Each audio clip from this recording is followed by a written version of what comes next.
welcome to A Creative Disruption. So excited to have John with me today to discuss influencer marketing and just generally creativity. But let's get the fun stuff out of the way. So a way in which you can join the conversation, I'm sure that you guys, having been here for the last week, know about the Slido app within the Adweek Europe app. Go there. We are on stage 4. That's where you can type in your questions, and we're going to be taking those, do a little Q&A section for the last 10 or so minutes of our chat today, which is about 40 minutes. So that's the boring stuff. Make sure you type in your questions as we're speaking, and we'll address them at the end. But I will pass it over to John to kick things off. Thanks, Mike. I just thought I'd like to, it's always good to start with a few facts. I always think with creativity, you always kind of think, I need a fact, something that I'm working towards. But this is, I thought this was really interesting. This is globally, influencer spend is set to double or treble over the next 2 years. So between 5 and 10 billion. So that's a huge growth in influencer spend. And in the UK, so this is UK, now UK based, Instagram is used 65% to view influencer content, not YouTube. And this is, I think, really, really interesting. 81% of those people who view content have made a purchase by following a link shared by an influencer. And 26% of those people are spending more than £500 on items. So, although actually we sort of don't like the word influencer, but it is a kind of descriptor. But that really goes to show the potential and the power and, if one can use that word, the influence that these people have had. So I think, it's a phenomenal growth in a market which literally, when you look at it, one can look at the Kardashians of this world as being influencers, but in my view have a kind of negative effect, even though some people might view them as being very, very powerful. For some people, I'm sure they are, but in my view, they have a negative effect. Whereas I think with Whalar, we talk about liberating the creative voice. And I think that's been one of the great successes of Whalar, who've championed this area within influencers. And I think that's the bit that will go on growing. Great. So we're good here, right? Yeah, no. Okay, so that's we'll go now, have a cup of coffee. Yeah, exactly. So maybe by way of introduction to maybe help you understand why I get to be on stage with John, maybe I'll do just a brief intro of why I'm sitting here and a little bit about Whalar so we can kind of start talking about the way in which Whalar and frankly influencer and the democracy of creativity is kind of disrupting the marketplace. So the last 7 years of my career I spent at Facebook, and the last 4 of those years was specifically at Instagram. And so my job there was, after the launch of the very first advertisement on Instagram, was working hand in hand with brands and agencies to help them understand what good looked like on Instagram, why mobile mattered, why mobile creativity needed to be shot and feeling a different way than perhaps a TV advert. And so that was kind of the last 4 years of my life, was helping to launch this platform and getting brands and consumers excited about it. Clearly consumers were leading the way in that regard, but today it's certainly a place where mobile creativity lives and breathes, and kind of we find our inspiration and passion points there on a daily basis. So that's kind of the backstory of what I was doing prior to joining Whalar, but then I met Neil and our chairman here, John, and I very quickly understood that the people promoting and creating in real time the best practices of mobile creativity, the way in which we interact with content in the palm of our hands, were these creators that we had never heard of, but were living and breathing amongst us and weren't necessarily working at ad agencies or doing creative in a traditional sense. But they were interpreting creativity in a new way on a mobile device, primarily on Instagram. And so it's interesting when you teed up the word influencer. For me at Instagram, full stop, that is a 4-letter word. I was like, we are not doing this. This is devaluing the platform. I'm over selfies. Celebrities have no influence. This is not a thing that I want to talk about when I'm sitting with Ralph Lauren in New York and saying, this is why you want to be here. But then after joining Whalar, I very quickly learned that influencer can be a really positive term. It can be these people who are creating the best practices and who are these new creative class, just bubbling up seemingly out of nowhere and globally. So they're not just in London, they're not just in New York. So that's kind of why I ended up joining and why I'm so excited to be a part of this effort with John, with the amazing Whalar team, and with our global creative community of 5,000 creators and growing. Because I think it's disrupting the way that we think about development, about production, and frankly about interacting with brands and really other consumers.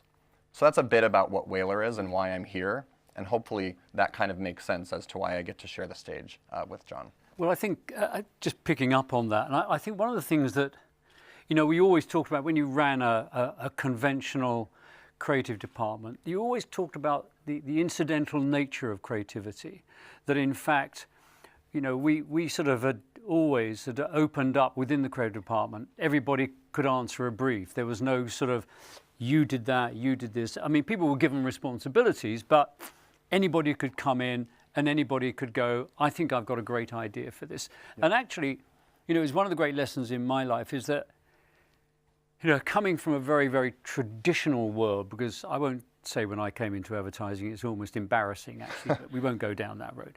But it was very much a rigid process. And we kind of at BBH loosened it up, and that was hugely beneficial.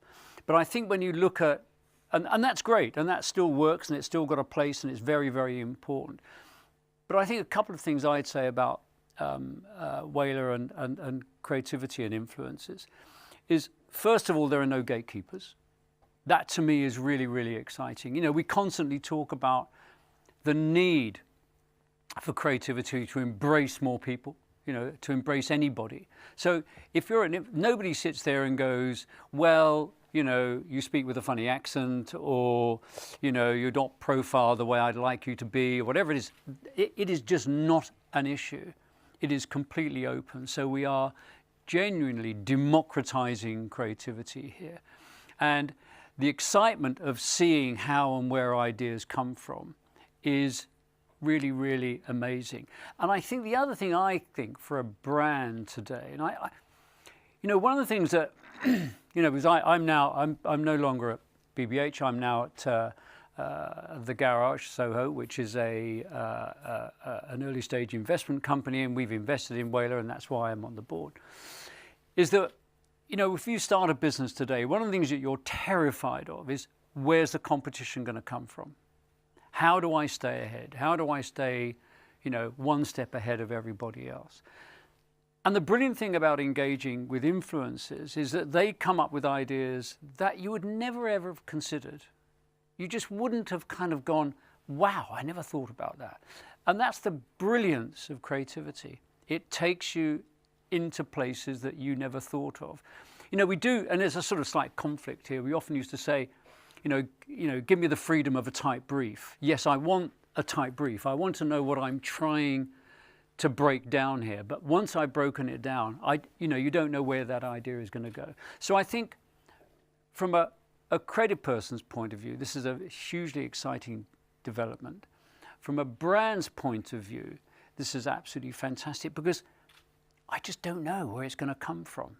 I'm going to be given all these ideas and I think, wow, I never thought of that. And it's that sort of sense of you know, liberating, as we say, the creative voice, not only for the influencers, but for brands themselves. And I think that's one of the great achievements of this. I mean, you know, I never really thought, I mean, it just wasn't on my radar 5 years ago. I mean, it just wasn't on my radar. And it wasn't until I met Neil Whalar, who's one of the founders of Whalar. Bit confusing that, Whalar, you know. And his partner, James Street. And that I sort of had my eyes open to the possibilities of it. But for me, it's always been, my passion has always been about creative. The future is going to be creative. Whatever anybody says to you about AI or all that bollocks, you know, yeah, of course it's important. Data's important. It's always been important. For Christ's sake, what are you talking about? But the future is creative. And the brilliance about creativity is you don't know where it's going to go. You know, I always love, you know, I was at Cannes about 4 years ago, and Ing Bank had made this great thing with AI. They painted the next Rubens. You know, so they'd taken all his paintings, the Dutch master, and they'd created the next Rubens. And everybody said, this is absolutely amazing, isn't this fantastic? And I said, no, it's absolute shit. And they said, what do you mean? Why? And I said, well, because who knows if Rubens wanted to go on painting portraits? Maybe he said, I'm really fucked off with painting portraits. I want to go out and do a nice landscape. That's the point. Yep. We don't know where it's going to go. And that's the excitement of creativity. It's a wonderful, wonderful journey. And it opens your eyes. So, when we talk about creativity and disruption, in a sense, I really don't, I'm not mad about that word disruption, because creativity is disruption. It's trying to get you to look at something in a different way. Yeah. And that is by definition disruptive. Well, I love one of the things that you said when Whalar got started was this idea of the principles remain the same. We need amazing ideas, we need creativity, but the practices change. And I kind of think Whalar's like a perfect example of that. And not just Whalar, but this idea of democratizing creativity and looking to you in row 3 and saying, that's the idea that I want, that's going to make my brand explode. So something I'd like to kind of talk a little more about is the idea of a brief, and not necessarily an open-ended brief, because listen, when I'm talking with brands on a daily basis, it takes the right brand and the right person to be able to let go of the reins a bit and loosen the guardrails, because if you're used to shooting content with your agency or in an in-house content studio, and then all of a sudden you're letting loose and having 200 creators globally interpret your brand, like that's a little scary for a brand manager, for someone who's used to doing things in a traditional sense. But at the same time, if you give us the flexibility of an idea of where you're headed, of what your brand stands for, and allow your consumers to interpret it, and to think of the idea that will make that brand pop for them, for their audience, for their local market, I think that is like the true excitement of what we're doing. And so a good example of that is working with a consumer hardware brand on a global scale with Whalar. And one of our first briefs was, right, this is the product. We need each shot to be 38% product. The logo has to be visible, and we need to see the product in action. So you said goodbye. So I was like, awesome. This has been wonderful. I guess I'll hop on the plane and go home. No, and I actually said, great, I totally get it. For certain pieces of content, you do need that. If you need it on a PDP, a product description page, to sell that product, to convert consumers to buying this thing, I get it. We could also shoot that in a content studio. Why are we talking about this? So what we did was activate the brief the way they wanted it. But then we went off on our own, spent some of our own money and said, hey, some of you stars out here that we know are just creative geniuses in our pool of 5,000 people globally, what would you do if you were shopping for product X? How would you interpret that? How would your audience respond to it? Because you actually know and respect your audience of whether it's 10,000 people or 10 million. How do these people respond to the way that you storytell, the way that you interpret things? And that's what I think this model and this disruption that we're doing, that's what I think is the most exciting piece, is that we have the opportunities to surprise and delight people in ways they never would have expected. We never would have shot our product like that in the content studio in this building. It just wouldn't have happened, because the brief is this. But if we interpret it through people who are truly creative, and creative locally in places that matter to consumers, so whether that's Romania or Cape Town or Columbus, Ohio, people interpret things differently, whether it's by language or just culture. And the idea of tapping into these people, creating these best practices, but also staying on brief, shooting the product, it's all possible in this way, but the guardrails have to be slightly loosened. And it's an interesting new way of doing things. Well, I spent most of my life, presenting ideas to clients who the first reaction would be, oh my God, that's very different. and you go, why? If you want me to do something exactly the same, I'll give me 5 minutes, I'll come back with something. Right. And the whole point of, I think if you're working in a stimulating creative environment, is that you are challenging these sort of perceptions of what a client wants. A client walks in expecting a certain and they feel comfortable with it. Right. Because we feel comfortable with those things. But the trouble with feeling comfort is that eventually somebody else will create something that destroys your business. And that's why you've got to go on feeling uncomfortable. I always talk about irreverence as a powerful force in creativity. And, my philosophy about irreverence, I think great ideas are irreverent because... Says the Brit. Yeah, because it challenges. It's challenging you to rethink. It's challenging you to do something else. And if a brand isn't doing that or isn't allowing their sort of creative department to do that, then eventually they'll become very stale. And that's the genius, I think, of Whalar. That's its great plus, that it can really challenge. And because it's this new idea, people kind of in a way expect it. They don't sort of, they don't go, oh no, I don't want that from you.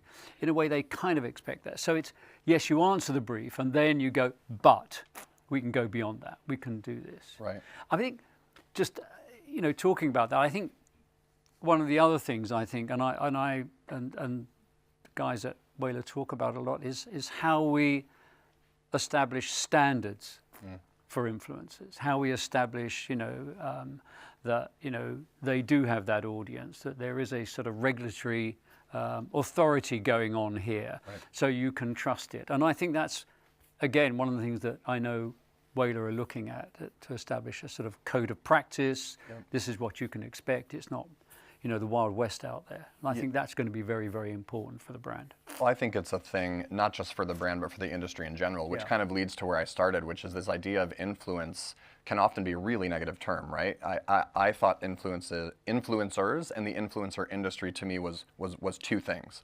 It was selfies and it was celebrities. And the selfies could be one of a couple things, but it would be someone holding this bottle of water one day, that bag of crisps the next, that bottle of vodka the next day, and then that sweater from J. Crew the next. And for me, that's not genuine. That's not real, and that doesn't feel like a collaboration. And I think it's this idea of both trust and credibility in who these people are, in why they engage in collaborations with brands, and then secondly, the trust and credibility in who their audience is. Have they purchased followers? If so, you're not working with us.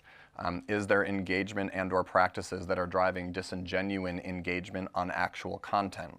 If so, you're not working with us. And the fun thing is we have these tools through partnerships with platforms like Facebook, Instagram, Snapchat, et cetera, to be able to dive deep into that data to kind of find these trends to either hand raise around anomalies of behavior, but also of just collaborations that don't feel genuine. And so there's a really interesting example of kind of bringing this to light, because you can talk about this all day long, but then you can easily point out a lot of examples where it just goes way wrong. Look at Fire Festival, look at lots of other things. And that's not helping. Good documentary, mind you. Good documentary. And I actually argue the marketing was spot on, right? Like they generated what they needed to generate, they just didn't produce an event. That's another story. But the idea of how do you find this credible and this authentic match between the right creator and the brand. And we have a creator who's based here in the UK who is what I would consider just a star. And she's probably in the mommy blogger space, but she totally challenges the idea of what a mommy blogger can be by her just absolute creativity. And her name is All That Is She. So she goes by that handle. She's a killer. She, I won't name the brand, was brought into a collaboration. She's like, I love this. It's a meal kit delivery service. I need this. I'm a mom. I'm super busy. I'm essentially running a creative agency with me and my husband, and I'm working 7 days a week. So being able to put a healthy meal on the table for my kids is important. Being able to do that in 30 minutes is great. But what I really stand for is sustainability, reduction of waste, anti-plastics, et cetera. And so she gets a kit from one of these brands and says, I can't do this in good faith, and say, I promote this brand because, one, my audience of 507,000 people know that my #1 issue is plastics and the reduction of waste. And here I am filling my bin after creating one meal. I can't do it. And so she kind of backed out of the campaign. And I think it's that idea at scale that makes me believe that we're doing something right in this space. But there's always room for improvement. Well, I mean, the foundation of any brand, brands started on the basis of trust. Yeah. And we seem to have forgotten that that is the foundation of a brand. If you don't trust it, then it doesn't exist. And the same with influence. If you don't trust them, then their kind of relativity or their relationship with their audience dissipates. Yeah. And I think the other way, it just struck me as, I was thinking about this, and a kind of way, an interesting way of thinking about influencers is to think about them as sort of editors of newspapers or magazines. Publishers. In a sense, that's what they are, really. If you think about a magazine editor, they are in a kind of way an influencer. They won't promote certain things they don't like. They have an audience. They understand their audience. They understand how to create things for them, what should go in, what shouldn't. And they advise advertisers on how they should approach their audience. And in a way, for those who kind of a bit sort of like, well, what is influence? Just think about them as magazine editors. You think about, the editor of Vogue and what she will let into the magazine and won't let into the magazine, and how she creates influence with those who actually follow fashion. That's the way to think about them. But at the core of all of these things is trust. You've got to trust the brand, you've got to trust the influencer. And that's one of the things that concerns us, that the sector is seen as something that can be trusted, that can be relied upon. Yeah. I think that it's something that we are super focused on in ensuring that ideally we're leading the space when it comes to credibility and vetting the right talent. Another topic that I think is really interesting that I'd love to kind of get your thoughts on is this idea of, we've kind of covered the democratization of creativity and accessing diverse talent in ways that just have never been seen, and really tapping into voices that would never be found otherwise without this mobile device and without this technology. But one of the things that I often say to brands, especially global brands, is this idea of global execution with local relevance. So there's a couple examples. One, I used to work at Ralph Lauren way back in the day, so like 2007. And for me at that brand, everything was shot, depending on the season, if any of you work at Ralph Lauren, no offense, love the brand, great American heritage. But winter is going to be shot in Aspen. And it's going to be a Navajo sweater one year, and it's going to be an Arapaho sweater the next year. And then we're going to go to an Aztec sweater the next year. And it's always going to be the same cast and the same faces and the same location. But their consumers are not people living in Aspen. Their consumers are people living in London, people living in sub-Saharan Africa, people living in Australia, and they don't relate to that life. They relate to the polo with the popped collar depending on where they live. And so this idea of global execution and local relevance becomes, I think, where our model really shines. And there's an example where Dior engaged us for this exact thing. So Dior, classic luxury brand, content shot on the streets of Paris or New York. But what they did was, we're going to take off the guardrails and ask this community of 200 people in 200 places globally, all unique markets, what would you do for love? And it's this fragrance launch, and it's a very open-ended brief, so like a perfect setting for what we do best. But the local execution was something they had never done before, and they now continue to do year after year with us, because they see for the first time their consumers in country ABC get to hear from Dior from someone that lives there, that speaks their language, that looks like them. And this local relevance, I think, is a huge thing that we're going to really see more and more of from the global brands, as opposed to, this is our TVC, this is our radio spot, and this is our print ad, and it has to be universally applicable. That's just not reality. And I think today it's that rigidity which I think has gone in the market. And I kind of go, a brand has got to stand for something. It's got to sort of have some values, which it says, this is what we are, this is what we believe in. And in a kind of way, I'm going to almost argue against what you said. I don't mind that they do a bit of Aspen and that. There's a kind of, I buy into that lifestyle, but that. But also, you've got to have the flexibility of saying, this is how we can engage with people in a different way at street level. There is up there and there is down here. And I think you've got to remember that that is always going to be the case. A brand has got to have this sort of overall belief in what it does, but also the flexibility of saying, down here we can do this as well, and we can excite you in this way. And I think Nike do it quite well as a brand. I think they've managed to hold on to that, just do it, and then interpretations in local markets around the world. I think they've learned how to let the reins go. But the thing that you realise in all markets is there's no middle anymore. The middle has gone in everything.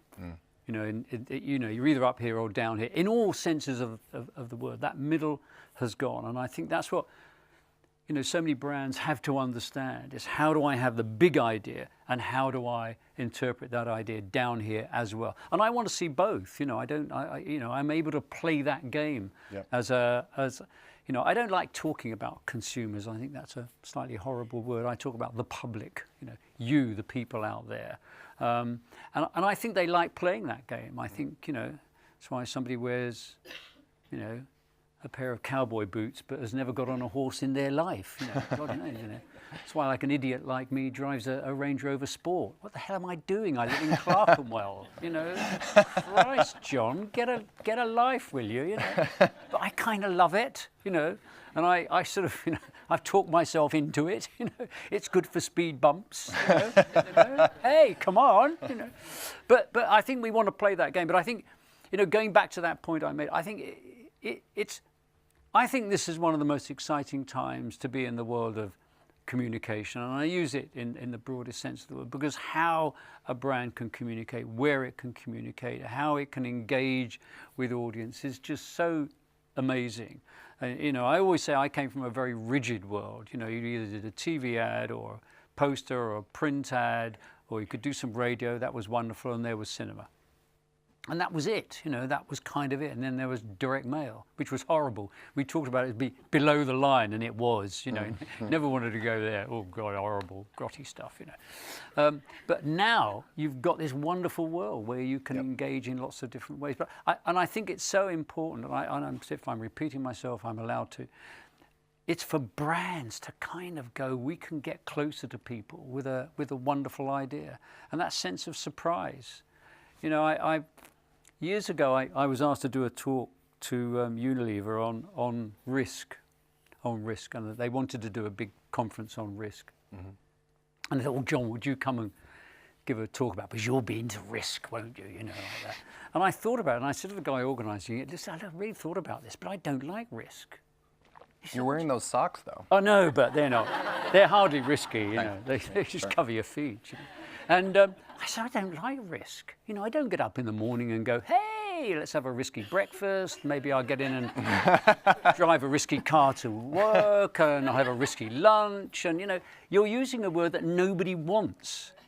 And I said, I can't get up there and say embrace risk. And then, we sort of talk about risk management. And I said, well, this is like talking about bands in the early 70s. You used to have those stupid names like Curved Air or, Led Zeppelin. Or, of course, it's stupid. You put two words together, it didn't make any sense. So I can't do that. So I said, but you've got to find a word which people want to embrace. And I said, the word I would use is exciting. So, would you get up in the morning and say, hey, I'd like to have an exciting breakfast, I'd like to drive an exciting car, I'd like to have an exciting job. And so we use that word. And I think what Whalar and creative influencers are offering brands is an exciting future to kind of go, wow, I'm going to get into, I don't know where it's going to come from. Mm-hmm. And it's going to be great. And isn't that what we should be embracing, the sense of excitement? And that's what I think it so readily delivers. It's interesting that you mentioned cinema. We were chatting just prior to this. We were kind of talking like the traditional way of doing things creatively and the new way of doing things, which I think this model and this idea is certainly a part of the new. And you equated it, I can't remotely take credit for this, but this idea of drama versus documentary. Yeah. And dramatic people, the dramatic stories are filmed, are interacted and acted by actors, by people playing parts versus by real people. And this is an interesting play on that, right? Traditional TV ads, traditional ways of doing things are scripted. This is not. And yes, there's risk there, but it's interesting. There's excitement, the excitement and the unknown. Yeah, sure. And I think it's interesting because I was just watching, and not to go down a rabbit hole of negativity, but this Leaving Neverland documentary series, like so emotional and so disturbing. But the director, after filming the movie, says documentary exists to tell difficult stories, to tell complicated stories. And then if you spin it back positively, brands are complicated. Consumers, the public, is complicated. And how can we relate to them better via this idea of documentary, of casting real people to tell these stories? And I just think, for me, that's what keeps me excited. That's what is risky. But it's also real. Yeah. And I think that's kind of the thing that keeps me excited every day. And I just so believe in this model and what we're doing. It is that thing about, drama versus documentary. And I think they're both brilliant. I love them both. We aren't excluding. Yep. We live in a world where people say that's over. that's finished, that's ended, and it's all this now, which of course is absolute nonsense. We were just saying about, funny enough, cinema. Cinema is growing. I mean, who'd have believed it? But it's growing. Its real growth is in 50 plus. It's people whose kids have grown up, they've gone off, they can go out for an evening, they want to go out somewhere great, they want to go and make an evening of something, so they go and see a movie. But they don't want to go and see Guardians of the Galaxy. I mean, please. Who does? But anyway, I suppose if you're 16, you do. But so we end up with films like Roma, and we end up with 3 billboards outside Billings, because those are the kind of movies that they want to go and see. So this is an area which is growing and growing, and things don't disappear, they just expand. And I think this sense of drama and documentary is a way we could think about what an influencer is doing, because it's that person speaking. This is me telling you about this. So it owes more to a documentary than it does to a piece of drama. Yeah, and it's a piece of the mix, right? Yeah. Because drama still needs to exist. I think that's an amazing kind of spot to kind of tie things up in a pretty little bow, and to hopefully go to the Q&A section. Q&A. Has anybody asked any questions? So has anyone asked questions? If not, it's super awkward. I can do a few dance moves. All right. Oh, I got them here. AI is already working on targeted copywriting analysis and so many other different creative tools. Why can't this just be out of our radar? Out of our radar, like influencers. Why can't this just be out of our grammar? No? Sorry. And whoever asked the question, do you mind fleshing it out a bit? Oh no, I don't want to ask now because I said something and I don't know. Don't worry about it. AI. Let's talk about targeted copywriting. We've all, again, nothing is new. I talked about below the line. Below the line used to have this whole technique of changing the kind of way they addressed a subject, knowing that using a certain word was likely to get you more of a response than another word. And those things, work. They do work. It's not one thing versus another. And the great thing about creativity is taking you to new areas that then you can follow with other things. Let's do the next one. Art. Seth Godin defines it as what we call it when what we do might connect. Australia, what do you say? Is it for everybody? Is art for everybody? I think art is for everybody. I always talk about we're all. One of the things that I say is we're all creative. Everybody. That's what separates us out from animals. Dogs don't get up in the morning and go, hey, listen, it's a bit of a dull day today. I think I might have a different lunch. I might, can I do my lips in a different way? We do. We get up and we think about things, and we're creative. We're expressing ourselves creatively all the time. Yeah. So creativity is fundamentally important to us. And I think my definition of creativity is because somebody once said to me, music is the greatest of all art forms. And I said, I'm not sure it is. I think it's the second greatest of all art forms. I think life is the greatest of all art forms. Being who we are is an expression of creativity. Therefore, I define creativity as an expression of self. And so it's very important that you engage with it all the time and you share it and you do with other people. So, what we do might connect us. So it does, and that's what connects us, because you do certain things to connect yourselves. Right. As a brand, you can work with a creative who perfectly aligns with your purpose, but it still seems you lose credibility when you see #ad. Thoughts? Obviously, I'm sort of slightly prejudiced on that one. One thing I've always loved about advertising is everybody knew it was an ad. There was no subterfuge. Television commercial came up, it's an ad. Now, my belief has always been that if you make it really interesting, you make it stimulating, you try and give something to somebody back, then they will engage with you. And I don't think that really matters. Yeah, I actually agree. And even when I worked at Instagram, we didn't find a difference in terms of engagement and quality of engagement when there was a sponsored or ad, or even leveraging the tools that now exist that say, in collaboration with Adidas and or however you would do that. It actually sometimes gives the brand a positive connotation, meaning like this brand gets it. They're tapping into the new now kind of, these creators that speak these people's languages. I just think people like interesting stuff. I don't care where it comes from. Somebody stops me in the street and tells me something interesting, or I see it on a poster, or I read it in a book, or I see it. I don't care. I really, really don't care. Just one thing I would love to. We talk about product placement, because this is kind of in that world. Yeah. And I always have to remind people that it was Venetians who invented product placement. And if you look at, Google it now if you want to, famous painting by Titian called The Annunciation. That's Mary being welcomed into the church. It's a famous painting, right there. In the bottom right-hand corner, you'll see a clear decanter, glass decanter. Thirsty work, being welcomed into the church? Don't know, might have been, whatever. No, it was the Venetians were very proud of their industries. Yep. So their artists used to put the products they made into their paintings. You can look it up, anybody wants to do it, you can have a look at it. That's so, amazing. This idea that product placement that is a new thing, it's the Venetians invented it in 1500 and whatever it was. It's amazing. Next question. I feel like this is squarely aimed at you. What are the challenges for the new generation of young creatives? What are the Well, I think, what are the challenges? I think it's, I think first of all, deciding what you believe in. I've always said, as a creative person, you've got to have a philosophy.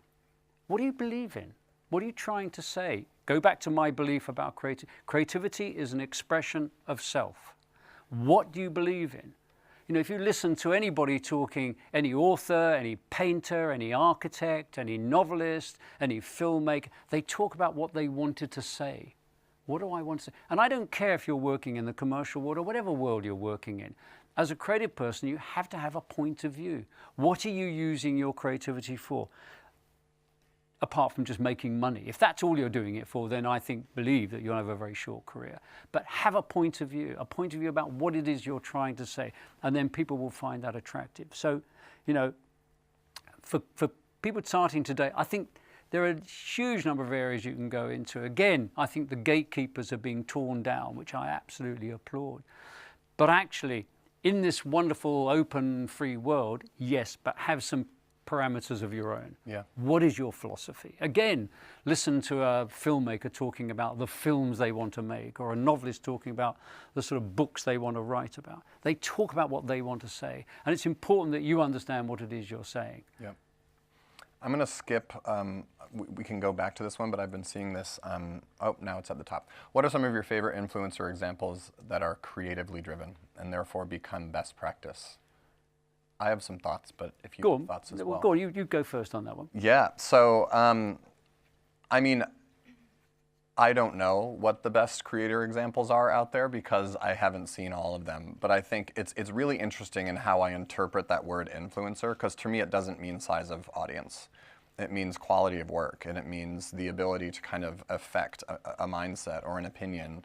And so interestingly, a couple people that work with Whalar that have done some amazing work with brands on a global basis have audiences under 5,000, right? And one of them is this guy in New York, his name's Jimmy, and he's a filmmaker.